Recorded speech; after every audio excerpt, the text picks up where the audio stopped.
সবাই ইব্রাহিম রে ধরছে, ইব্রাহিম চল আমরা পুজো দিতে যাব। সাইয়েদনা ইব্রাহিম ফানাযারা নাযরাতান ফিন নুজুম, তাকালেন আকাশে আর বললেন ইন্নী সাকিম, আমি যেতে পারবো না, আমি অসুস্থ। আমি কি আসলে সুস্থ ছিলেন? তো অসুস্থ বললেন কেন? কারণ অসুস্থতা দুই ধরনের, একটা শারীরিক আর একটা। সাইয়েদনা ইব্রাহিম মানসিক ভাবে প্রচন্ড বিপর্যস্ত ছিলেন, অসুস্থ ছিলেন। এর কারণ গোটা উম্মত মূর্তির পূজা করে, এই দৃশ্য দেখে কোন নবী মানসিক ভাবে সুস্থ থাকতে পারে? উনি বললেন আমি অসুস্থ, তোমরা যাও। সবাই বলল ঠিক আছে আমরা যাই। ইব্রাহিম তুই আমাদের ঘরের মূর্তিগুলারে পাহারা দে। মূর্তি পাহারা দেওয়ার জন্য কারে পাওয়া গেছে?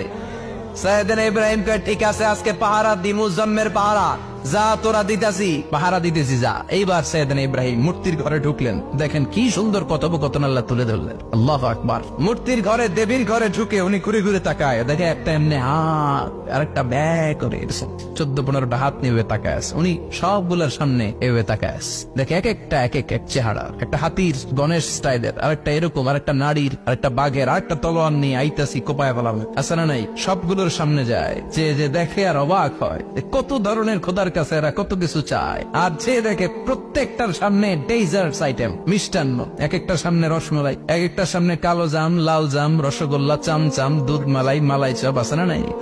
জিব্বায় পানি চলে আসছে নাকি? তো সাইয়েদনা ইব্রাহিম অবাক, কিরে এত মূর্তি, এত ডিজাইন, এত ভাবে এরা অঙ্গভঙ্গি করে আছে, এত খাবার দেয়া, খায় না কেন? সাইয়েদনা ইব্রাহিম ভাবলেন মনে হয় নাগাল পাই না, আমি একটু তুল্লা ধরি। উনি রসমালাইয়ের বাটিটা নিয়ে যেটা হা করে আছে ওইটার সামনে যায়, কয় খা। কি কয়?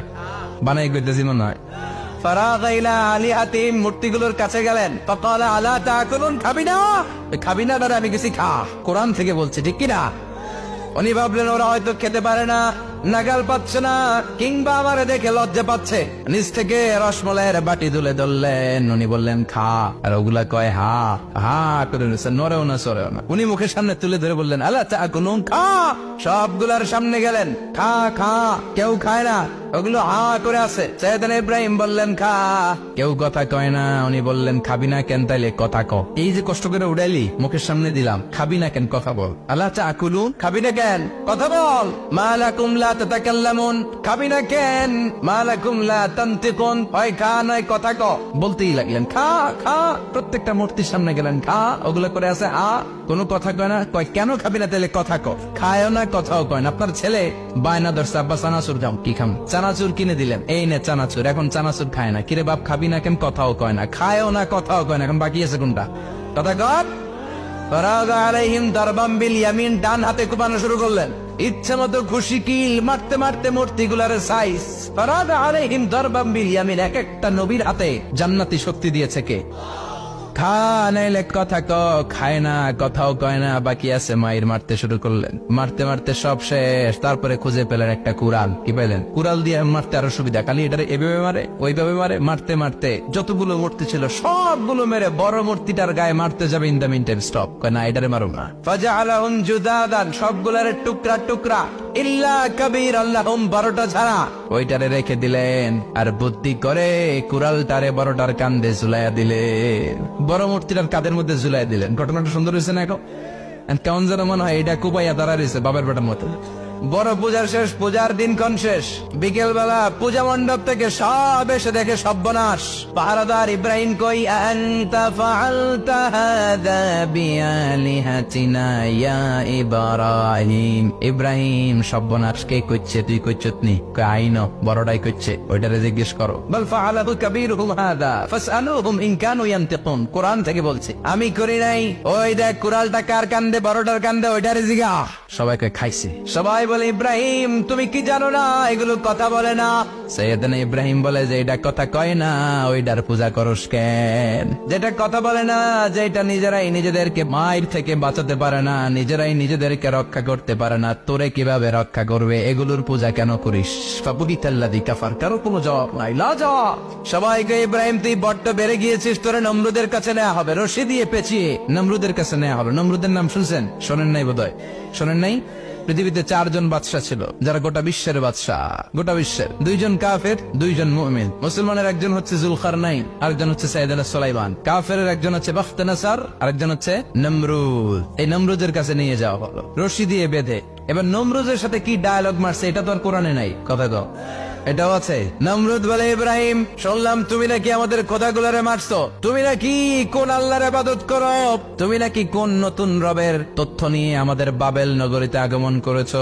আমি ছাড়া কোনো খোদা আছে বলে তো আমি শুনি নাই, এই বাবেল নগরীতে আমি ছাড়া কোনো খোদা আছে আজকে নতুন শুনলাম। কে তোমার খোদা, কি তার পাওয়া? এবার ডায়ালগ মারা শুরু করলেন সাইয়েদনা ইব্রাহিম। সাইয়েদনা ইব্রাহিম বললেন, রব্বি আল্লাযী ইউহয়ী ওয়া ইউমীত, আমার রব এমন রব যিনি জীবন দেয় আবার মরণও দেয়। নমরুদ বলে, তাই তোমার আল্লাহ জীবন দেয় মরণ দেয়? আনা উহয়ী ওয়া উমীত। এবার নমরুদ ডায়ালগ মারতেছে, আমার রব এমন রব যিনি জীবন দেয় আবার মরণও দেয়।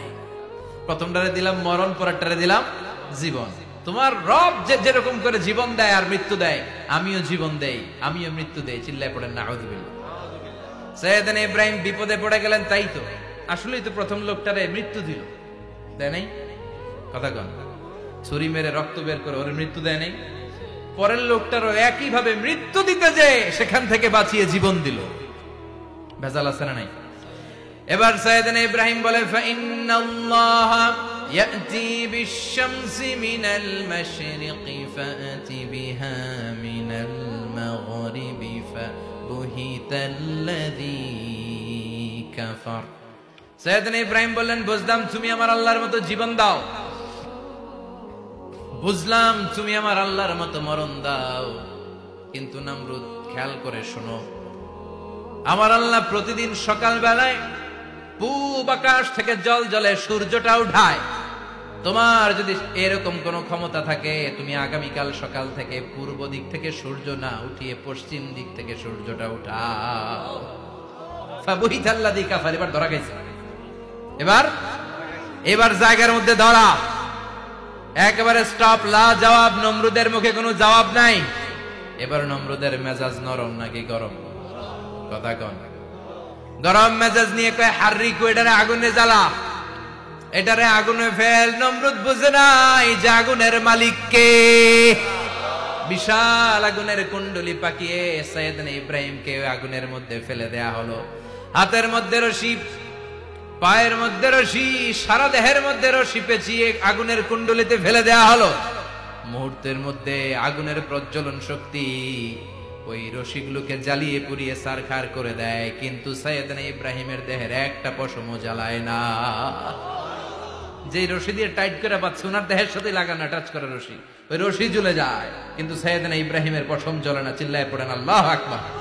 আজ যদি তোমাদের মাঝে কেউ ইব্রাহিমের মতো ঈমান আনিতে পারো, অগ্নিকেও পুষ্প বলে পরিণত করিতে পারো, ঠিক কি না? মুসার মতো ঈমান হলে রাস্তা হবে সাগর জলে, ইউসুফের মতো ঈমান হলে একে একে দরজা খোলে। সাইয়েদনা ইব্রাহিমের মতন ঈমান যদি আজ থাকে বিদ্যমান, অগ্নিকুণ্ডে দেখতে পাবে খুবসুরতে ফুলবাগান, ঠিক কি না? ওই ঈমানটা দরকার। ওই ঈমান যদি ঈমানের মতো হয়, আগুনের কুণ্ডলকে ফুলবাগান বানিয়ে দিবে কে? সাইয়েদনা ইব্রাহিম বসে রইলেন। নমরুদ কয়, আরো আগুন জ্বালা, এলাকার বড় বড় গাছগুলো, তক্তাগুলো কেটে আগুনের কুণ্ডলিতে ফেল। তক্তা লাকড়িগুলো আগুনের কুণ্ডলিতে ফেলা মাত্র দাউ দাউ করে লাকড়িগুলোকে, তক্তাগুলোকে আগুন জ্বালিয়ে দেয়, কিন্তু সাইয়েদনা ইব্রাহিমকে জ্বালায় না। সুবহানাল্লাহ। আগুনের মালিক কে? ওই আল্লাহ আজও আছে না নাই? তিনি আগুনরে অর্ডার করলেন, সৃষ্টির শুরু থেকে তোকে একটা ধর্ম দিয়েছি, সব জ্বালিয়ে দেয়া, পুড়িয়ে দেয়া, আজকে কয়েকদিনের জন্য তোর ধর্মটাকে আমি স্টপ করে দিলাম। চিল্লায় পড়েন আল্লাহু আকবার। কুলনা ইয়া নারু কুনি বারদান ওয়া সালামান আলা ইব্রাহিম। আল্লাহ বললেন, আগুন খবরদার, আমার ইব্রাহিমের গায়ের যেন পশম না পুড়ে যায়, কারণ ইব্রাহিমের সন্তান হবে ইসমাইল, আর ওই ইসমাইলের বংশে আমি পাঠাবো আখিরি জামানার পয়গাম্বার। ইব্রাহিমের জন্য কিছু না হয়, কোন বারদা, ঠান্ডা হয়ে যা, কি হয়ে যা, কিন্তু এত বেশি ঠান্ডা হবি না যাতে ইব্রাহিমের সর্দি না লেগে যায়। সুবহানাল্লাহ। কোন আগুন বলে আপনি বললেন কোনি বারদা, ঠান্ডা হ, আবার কোন এত ঠান্ডা হবি না যাতে সর্দি না লাগে, কেমন ঠান্ডা হবো? আল্লাহ বললেন সালামান আলা ইব্রাহিম, সালাম হয়ে যা, শান্তির গুলবাগিচা হয়ে যা, এয়ার কন্ডিশন নাতিশীতোষ্ণ হয়ে যা। চিল্লায় পড়েন আল্লাহু আকবার। 40 দিন ছিলেন এই আগুনের কুণ্ডুলিতে, কিচ্ছু হয় নাই। সুবহানাল্লাহ পড়বেন না? শেষ জীবনে উনি ওনার নাতিপুতিদের সাথে গল্পের সময় বলতেন যে আমার জীবনে সবচেয়ে আরামদায়ক সময় কাটিয়েছি আমি ইব্রাহিমের আগুনের, নমরুদের আগুনের কুণ্ডুলির ভেতরে থেকে। চিল্লায় এখন সুবহানাল্লাহ। তার মানে পুরো আগুনের কুণ্ডুলির এই গুলবাগিচা বানিয়ে দিয়েছে কে? ওনার জীবনের শ্রেষ্ঠ সময় নাকি এটা?